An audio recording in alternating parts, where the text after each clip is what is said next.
Glenn, I think you also, I understand what you're saying. I'm glad. I And hope everybody also, does. you had a hope for debate that reveals you as in some ways less disillusioned than I am, in that I think we've seen over the past 4 years that there was no way to have that debate that you're talking about with educated America, because educated America's religion is anti-racism. And so 2/3 of what anybody wanted to say in response to anything Trump said was, look at the ways in which he's a racist. Here's how we show that he's a racist, even if he doesn't use the N-word, et cetera. That is most of what people wanted to talk about. There were people talking about his character, et cetera, but the debate that you were looking for. And I remember, when we would talk about the wall and the debate that one might have, when we were talking about the cities and the debate that one might have, it would require, for example, maybe Biden to get people to talk about things like that without being focused on smoking out the racism in the messenger. Because when you have somebody like Trump with all of those dog whistles and sometimes, just outright yelps, that was all anybody was going to want to talk about. And so there was no debate that was going to be had. But what moves me about these people is, you're saying, they're running up the steps. They believe that the election has been stolen. And the simple fact is that it's clear that that's not the case. If that's the case, then a bunch of very sophisticated and talented people have been doing some really top quality hiding and skullduggery. The facts are clear, and yet it's obvious that nothing would convince these people. And what that means is, and here's where I get boring, they're religious too. Trump has attracted a religious cult around him. That's a lot of this QAnon stuff. And these people can't be spoken to. And what I saw in the people running up the steps, convinced that this election is stolen in the face of simple fact, not to mention, intuitiveness and common sense, was not people who aren't Black and therefore aren't being killed. That wasn't what I saw when I saw the first footage. What I thought was, these people and the hard woke left are variations on the same thing. If you really think here in the middle of this January that the election was stolen, you are impervious to fact. You are using a whole different part of your brain that evolved among hunter-gatherers 300,000 years ago. If you really believe that every problem that Black America has reduces to something called racism, and you take that word and you massage its definition to the point that you can use it to quote unquote explain everything, or to pull the camera back, if the way you look at what goes on in the United States is that everything is about the oppression coming from a cis heteronormative hegemony. The idea being, there's a whole book that's actually defending looting.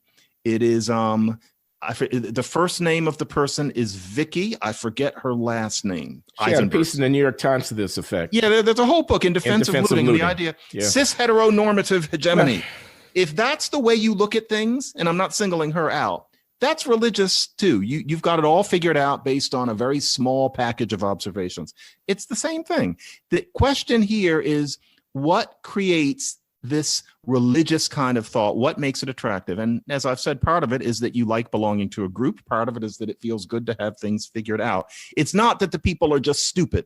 Not that many people are stupid, but it's a phenomenon. I saw people running up the steps and I thought, these are the same people as the ones who, at various places in Boston University are chasing people out of their jobs based on the idea that they are not battling the cis heteronormative hegemony enough. Seeing this sort of thing all over the country. It's the same thing. It's just different beliefs, what you choose to coalesce around.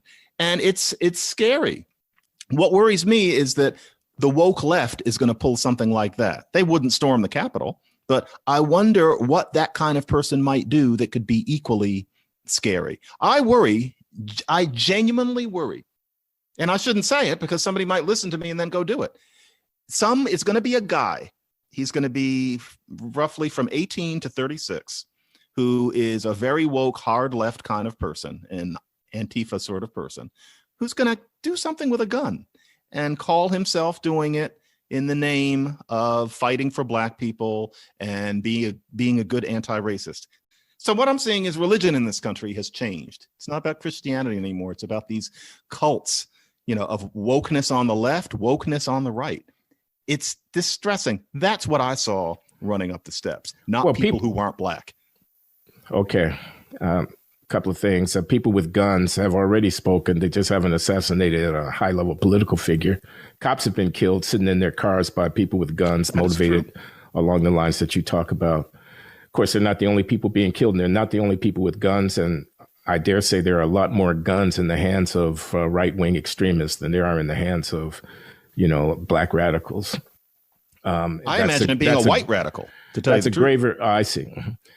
The other thing I want to say is I don't think I necessarily agree that it's so clear that there were no irregularities that one should be concerned about in the election. I just think it's clear that whatever irregularities there may have been, and I'm not going to go down the rabbit hole of, all of the various, some more conspiracy theoretic than other concerns, whatever irregularities they might have been, they have been vetted by the only processes we have available to vet them, which is the courts. And evidence hasn't been presented that they are of sufficient nature as to warrant interrupting the process of transition of power away from Donald Trump into Joseph Biden. So a person well might harbor the view, as many do, as I say, about the 2000 election stolen from Albert Gore, or about the 1960 election stolen from Richard Nixon. They nevertheless, whatever the view that you might have about the likelihood that some shenanigans went on in the electoral process, you have no alternative but to trust the resolution of those disputes as rendered by duly constituted courts of law. And when they've spoken, the conversation is over, at least as far as governing the country is concerned. Folk wisdom may still have people exchanging among themselves stories and tales about what happened in Philadelphia or Detroit or Atlanta or any place else in terms of how ballots were handled and this or that irregularity, because there are irregularities. There are irregularities in every election. Rarely will they be of such a nature and extent as to rise to the level of disrupting the process of electoral transition of power. I will point out that Stacey Abrams of Georgia, to this day, refuses to concede that she lost to Brian Kemp in that gubernatorial election because she felt that the system was cooked against her by Republican decision on electoral processing that, in effect, disqualified or barred from being able to cast their votes people who would have supported her. She's perfectly entitled to have that belief. What she's not entitled to do is to lead a mob on the Georgia State House to demand that the electoral process not enshrine the winner, quote unquote, winner of that election as the governor. That is beyond the pale. And that's what has happened here. So I think it's quite all right for some Trump diehards with Trump to the end people to say, I think the election was stolen from my president. I think that's okay.